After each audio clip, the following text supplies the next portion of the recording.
What happened? What happened? Is it a live ball?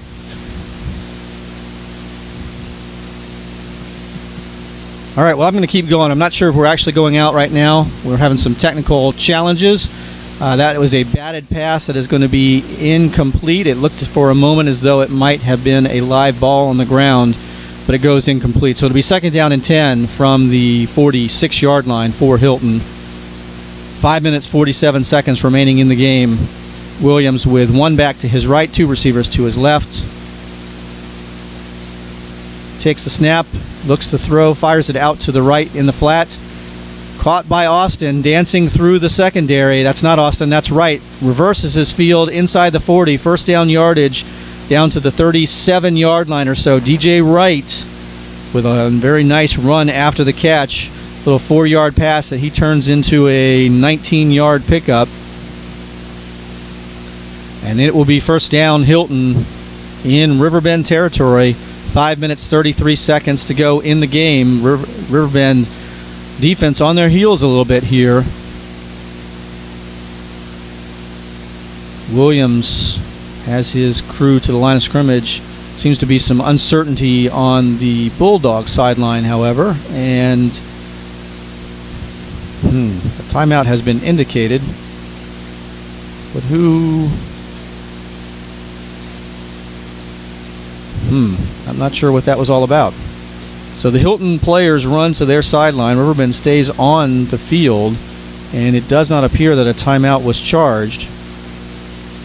So first down, there may have been just, I don't know, I can't even speculate what that was all about. First down and 10 for Hylton.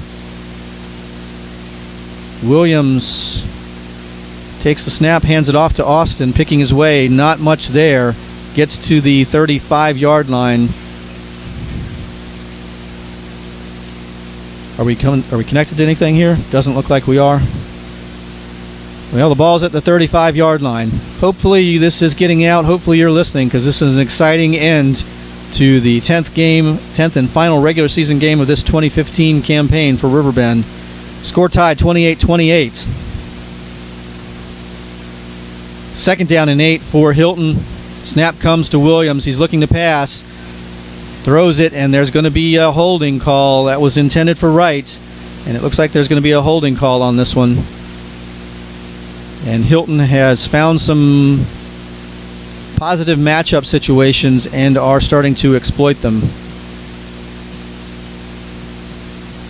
One-on-one coverage with their outside receivers is an obvious advantage to Hylton at this point.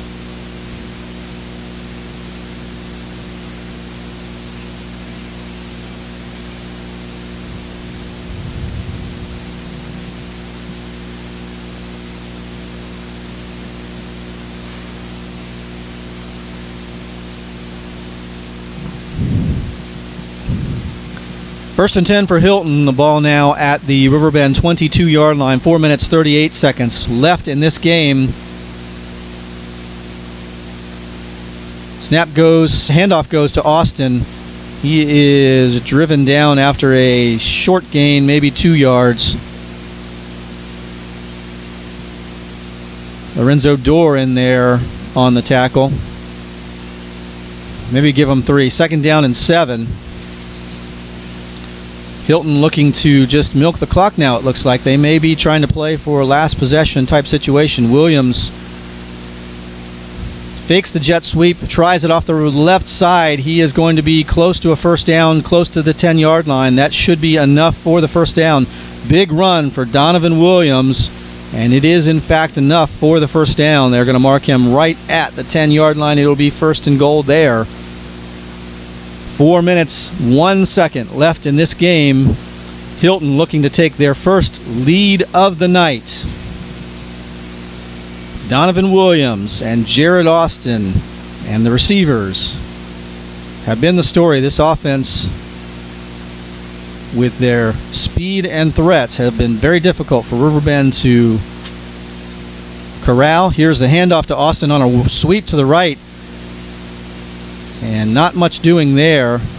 Upended just inside the 10-yard line. Actually, they're going to get him all the way down to the 6-yard line. He was able to start to turn the corner there. So it'll be 2nd and goal from the 6-yard line.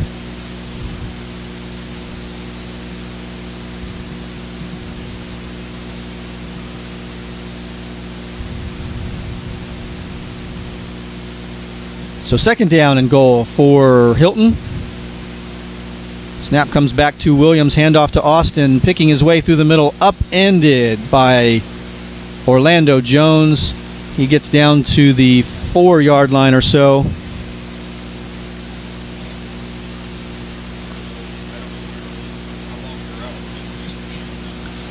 It sounds like maybe we were out for a little bit there. I hope you're still hanging in there with us. Hylton on the prowl. 2 minutes, 44 seconds left in this game. They have it third and goal from inside the 5. A handoff not made by Donovan Williams. He turns the wrong way. I'm not sure if he turned the wrong way or if the back went the opposite way. Williams went to hand it off, and his back was on his right side. He was trying to hand it off to his left. No one there. Tywan Garbett, Tyler Thomas, Orlando Jones, you name it, the Bears were there to stuff that one, and it is going to be fourth down and goal, and Riverbend will call a timeout, their first of the night, of the half. 2 minutes, 32 seconds left in this game. Hylton knocking on the door. They have already been denied once from the 1-yard line on the drive that started their second half. They have the ball, fourth down and goal from the 5-yard line. Score tied, 28-28. Wow, my goodness. So what would be the play here for Hylton? I would have to think a field goal is in order. Do they have enough confidence to try to go for the touchdown? It looks like it is nothing but offensive players on the field for Hylton. And that seems to be the case.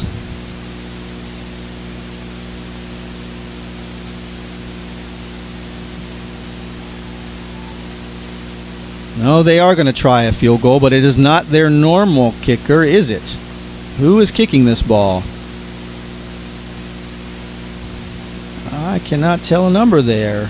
That is number 4. Okay, it is Villanueva. I'm sorry. Villanueva on for the field goal attempt. High snap. The hold. The kick is good. Edwin Ponce Villanueva gives the Hylton Bulldogs their first lead of the night.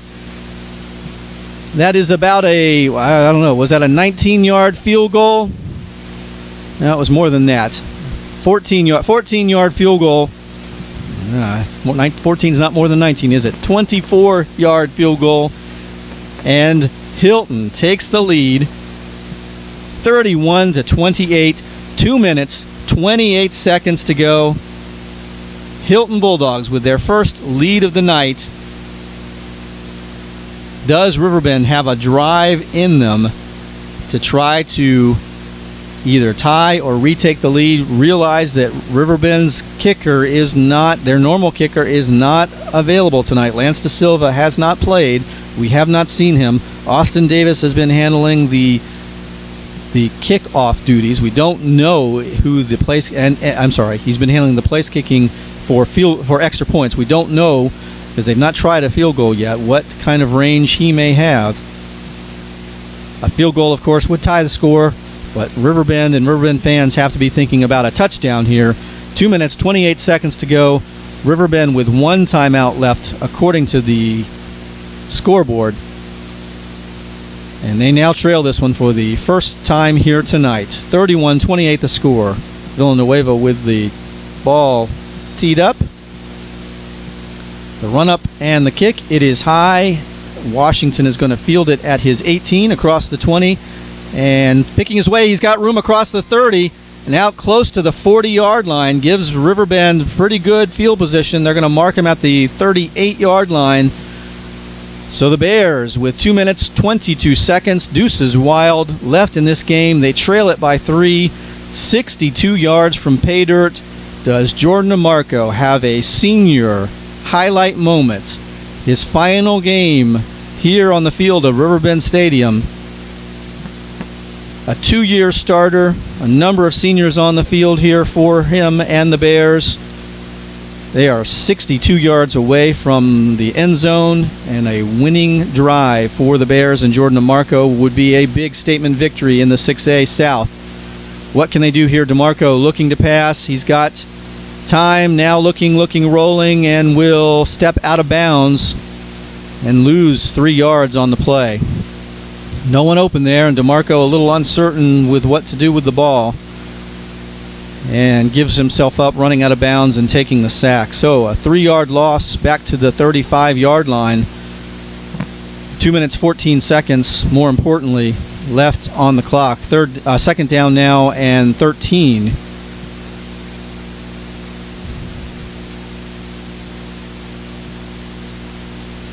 Three receivers to the left for DeMarco. 3 rushers on defense. DeMarco throws it out to the left, and it is caught. Beautiful catch, laying out by C.J. Washington. He's going to be short of the first down. Caught at the 45, inbound, so the clock will continue to run. Nice catch by C.J. Washington, going horizontal to catch that ball out to the 45-yard line. It'll be 3rd down and 3. Clock continues to run. 1:50 to go now for the Bears. 55 yards away from the end zone. Snap comes back to DeMarco under pressure. It's a screen pass across the middle, and it was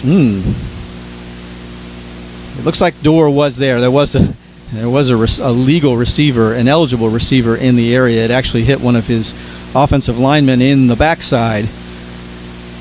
Falls harmlessly to the ground, so it is going to be 4th down. 4th down and 3 for the Bears. 1:39. It stops the clock. Riverbend has to convert on this 4th down play. Their first 4th down conversion attempt of the night. Actually, no, their second of the night. They're 0 for 1. DeMarco looks to pass. Throws it out in the flat to Dorr. He is going to be very, very, very, very close to the first down yardage. And this is going to be very difficult to determine. He may be just ever so slightly short. And they are not even going to measure. They are going to call it short. It was on the far sideline where the sticks are. So the Bears turn the ball over on downs. They have only one timeout to stop this clock, and it appears that Hylton is going to be victorious in an absolutely thrilling game. There is still 1:29 seconds. There are still 1:29 seconds remaining in this game. I'm really surprised that there was not a measurement there.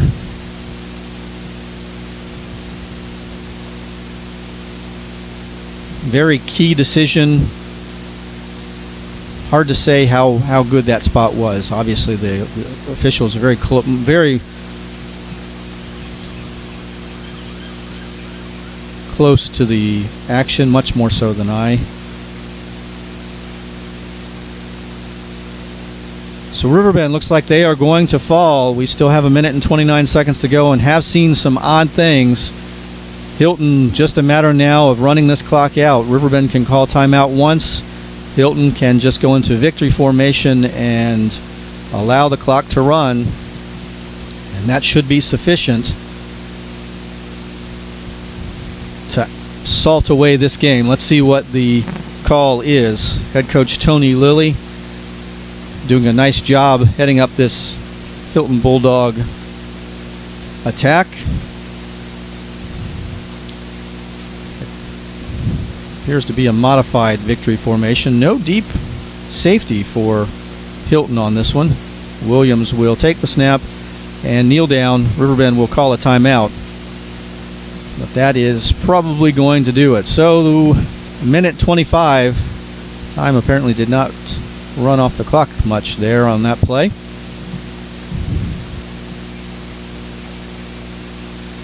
The Bears call their final timeout of the night, at least of the regulation time. We've been hoping that there may be some miracle by which they can continue this game or possibly steal a victory. Some dejected players on the sidelines, however. Folks, we've been having some technical difficulty. Not sure that we're going to be able to get some on-field interviews after this game. I feel actually rather certain that we are not. We may try to do some Periscope broadcasts. I honestly have not done Periscope before, not used it. We will try that to see if we may be able to talk to Coach DeMarco and see what his thoughts are. It is at Mark Coleman V2SN as Williams takes the snap and kneels down. And all Riverbend can do is watch and think about what could have been. It was right there for the Bears. At Mark Coleman V2SN, my Twitter handle. It's also the username on Periscope. If you are a Periscope user, hang in there with me, and it's a pretty cool way to be able to provide me some feedback as we're on the field. We'll try to chat with, at the very least, Coach DeMarco. It's always tough to talk to some players after an emotional loss, especially this one certainly qualifies as that. We are hoping that this is not the last game of the season for the Bears. They certainly have the chance of making the playoffs. It would be the second season in a row, the first time ever Riverbend has made the playoffs back-to-back times. But we will just have to wait and see. Riverbend on a bye next week, and there are still a number of factors, rider points involved in the VHSL standings. The top 8 teams in the 6A South Conference 3 and 4 make the playoffs. Riverbend currently number 6 on that side. A loss here to Hylton really doesn't hurt their chances. In fact, it actually is going. Their points are going to increase because of the strength of the opposition. So they will, by my projections, remain in 6th place. Oh, we've got a penalty flag here on the as time runs out. Time expires and there's a penalty flag. What is the call here? They're going to say there's still time on the clock. Not sure why you would say that. It's not enough to make a difference. Apparently that's what they're going to do. 4 seconds on the clock. And now they can run it, and now it's over.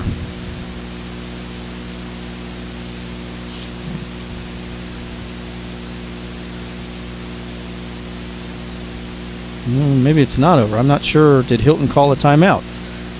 I am not certain what has happened here.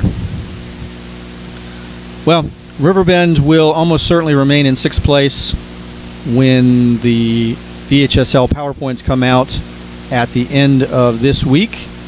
Hylton will almost certainly remain in 3rd place, and if that holds form for one more week, then in 2 weeks Riverbend will be visiting this very same Hylton team and playing at Hylton High School in the first round of the VHSL playoffs for the 6A South Conference 3 and 4.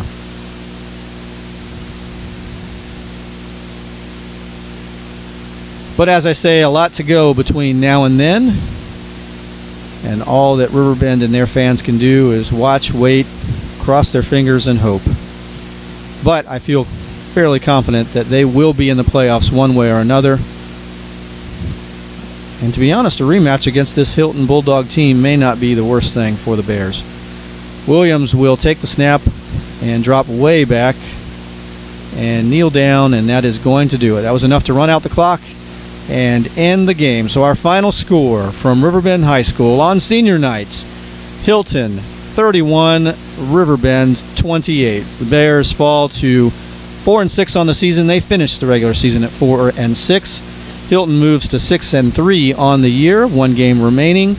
And as I say, there is a fairly good chance that these two teams will meet early in the playoffs should the Bears make it. And Riverbend, despite that 4-6 record, still has very high hopes, expectations, and they are realistic that they will be playing a playoff game.